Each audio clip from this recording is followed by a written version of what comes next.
રાવણે વિચાર કર્યો કે ખર દૂષણ એ મારા જેટલા બળવાન હતા, જેટલો શક્તિશાળી હું છું એટલા જ શક્તિશાળી ખડ અને દૂષણ હતા. અને જો ખર દૂષણને એકલા હાથે 14,000 ની સેના સાથે રામે માર્યા હોય તો રામ ભગવાન જ હોય, બીજું કોઈ ના હોઈ શકે. રાવણ વિચારે છે કે શું ભગવાનનો અવતાર થઈ ગયો? રાવણે સ્વીકારી લીધું છે કે રામ ભગવાન છે. રાવણ જાણે છે કે રામ કોણ છે, નથી જાણતો એવું નહીં. રાવણ ગાંડો નથી, એટલું યાદ રાખો. રાવણ વિદ્વાન છે, જેણે વેદોને સ્વર આપ્યા છે તે છે રાવણ.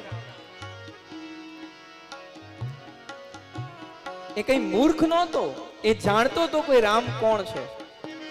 એ સમજી ગયો છે કે ભગવાનનો અવતાર થઈ ગયો છે.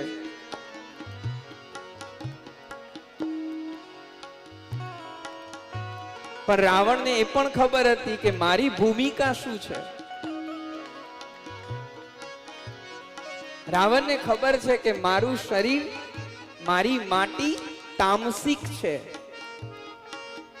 અને તામસિક માટીના કારણે, તમોગુણ પ્રધાન મારી પ્રકૃતિ હોવાના કારણે હું ભજન નહીં કરી શકું.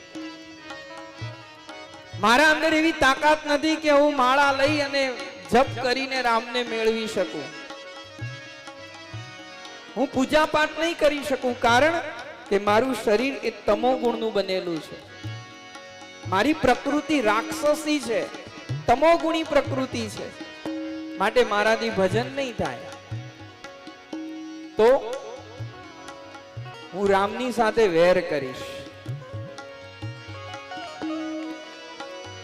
હું રામની સાથે યુદ્ધ કરીશ અને રામના હાથે મરીશ અને તરીશ.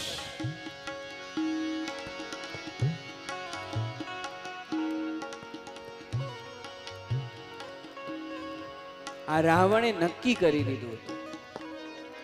અને બીજું નક્કી એ કર્યું કે હું તો મરીશ અને તરીશ, પણ મારી સમસ્ત રાક્ષસ જાતિને પણ તારીશ. અને યોજનાબદ્ધ રીતે રાવણે રામની સાથે વેર કર્યું છે. યોજનાબદ્ધ રીતે. નહીં તો રાવણને કેટલા લોકોએ સમજાવ્યો છે. એની પત્ની મંદોદરી સમજાવે છે, એનો મંત્રી માલ્યવંત સમજાવે છે, એનો ભાઈ વિભીષણ સમજાવે છે, એનો મોટો ભાઈ કુંભકર્ણ સમજાવે છે, હનુમાનજી સમજાવે છે, અંગદે જઈને રાવણને સમજાવ્યો છે. શું રાવણ મૂર્ખ હતો કે આટલા બધા લોકોનું ન માને? પણ રાવણને એ ખબર હતી કે મારી માટી કઈ છે. એની પ્રકૃતિને જાણતો હતો કે હું ભજન કરીને રામને નહીં મેળવી શકું. મારી પ્રકૃતિ પ્રમાણે હું રામની સાથે યુદ્ધ કરી શકીશ, વેર કરી શકીશ. અને વેર ભાવથી રાવણ રામ સાથે જોડાયો, મર્યો, તર્યો. અને હજુ આપણે માળાઓ પકડીને હાથમાં બેઠા છીએ, આપણા ઠેકાણા નથી પડતા. કેમ? પ્રકૃતિને અનુરૂપ ભજન પસંદ કરાય. એટલે કહું છું, બધાને બધું નથી ફાવતું. કેટલા એવા લોકો છે કે જેને જીવ દયામાં પ્રેમ છે, એને કૂતરાને રોટલા નાખવા ગમે છે, પક્ષીઓને દાણા નાખવા ગમે છે, બીમાર ગાયોની સેવા કરવી ગમે છે, અબોલ પશુઓની સેવા કરવી ગમે છે. કેટલા એવા લોકો છે કે જેને કથામાં આવીને બેસવું નથી ગમતું, આમાં એનું મન નથી લાગતું, એને હોસ્પિટલોમાં જઈને જરૂરિયાતમંદ લોકોની સેવા કરવી ગમે છે.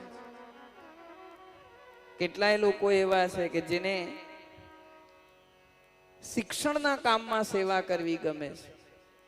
કોઈ બાળક વિદ્યા વગરનો, અભ્યાસ વગરનો રહી ન જાય, એના માટે થઈને શૈક્ષણિક જે સેવા કરવી પડે, પુસ્તકો આપવા, એના સ્કૂલની ફી ભરી દેવી, એને ગણવેશ લાવી દેવો, એ સેવામાં લાગેલા છે. કેટલાય લોકો એવા છે કે જેમને યજ્ઞ કરવા ગમે છે.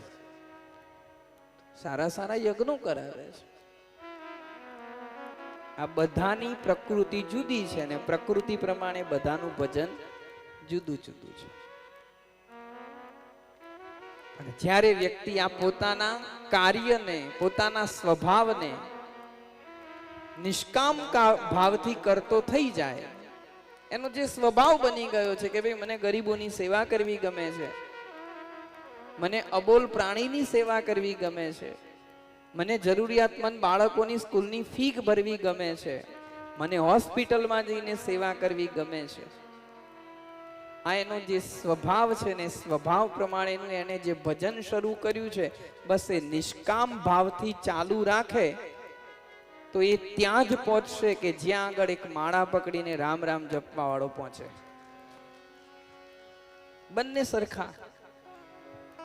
એક હાથમાં માળા લઈને રામ રામ જપતો હોય, એની જે ગતિ એ જ્યાં પહોંચશે ત્યાં જ પેલો પણ પહોંચશે. પણ હા, ભાવ નિષ્કામ બને ત્યારે. એમ તમારી પ્રકૃતિને અનુરૂપ ભજન પસંદ કરો અને નિષ્કામ ભાવથી પછી કરવા લાગો. સહજ સ્વભાવ